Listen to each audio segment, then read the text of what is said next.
बिस्मिल्लाहिर्रहमानिर्रहीम। अल्लाहुम्मा सल्लि व सल्लिम अला नबिय्यिना मुहम्मद व अला आलिहि व अस्हाबिहि व अहलि बैतिहि व अज़वाजिहि अजमईन बिरहमतिका या अरहमर राहिमीन। टाइम ऐं हालात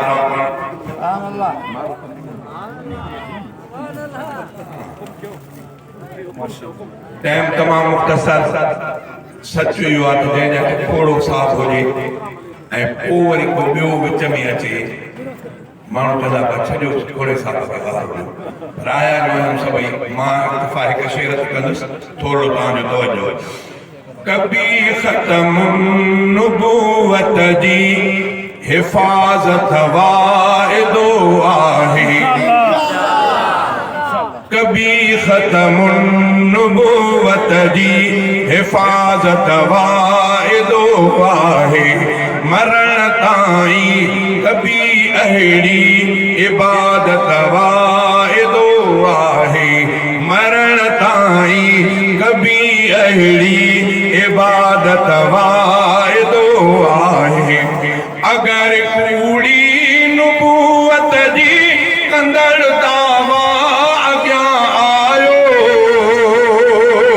अगर कूड़ी नुबुवत जी कंदड़ दावा अॻियां आयो, उहो धड़ ते न रहंदो सिर, उहो धड़ ते न रहंदो सिर, सलामत वाइदो आहे। तकबीर, अल्लाहु अकबर, ख़त्म नबूवत जिंदाबाद।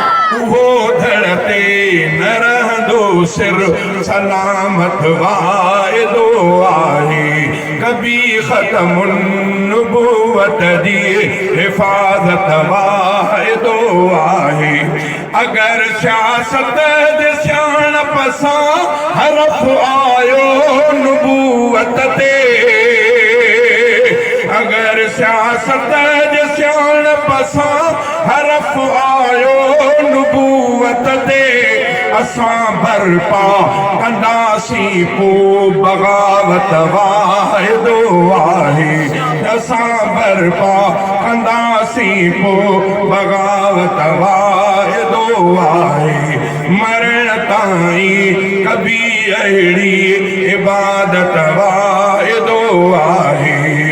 अगर शाह इमामुल अंबिया सरदार वा सारे जहान में जो, इमामुल अंबिया सरदार वा सारे जहान में जो, संदन दिल में सदा रहंदी इमामत वाइदो आहे। मरण ताईं कभी अहिड़ी इबादत वाइदो आहे।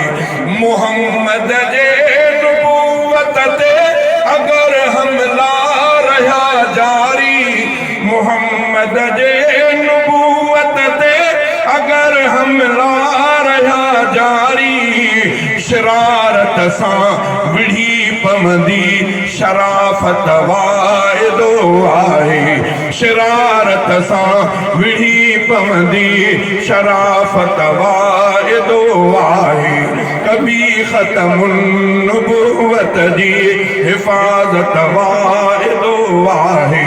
मुहम्मद जे नुबुवत जे अगर सोहराब पहरे में जॾहिं मिलंदी खिली वठबी, जॾहिं मिलंदी खिली वठबी शहादत वाइदो आहे। कभी ख़त्म नुबुवत जी हिफ़ाज़त वाइदो आहे। मरण ताईं कभी अहिड़ी इबादत वाइदो आहे। थींदो केरु?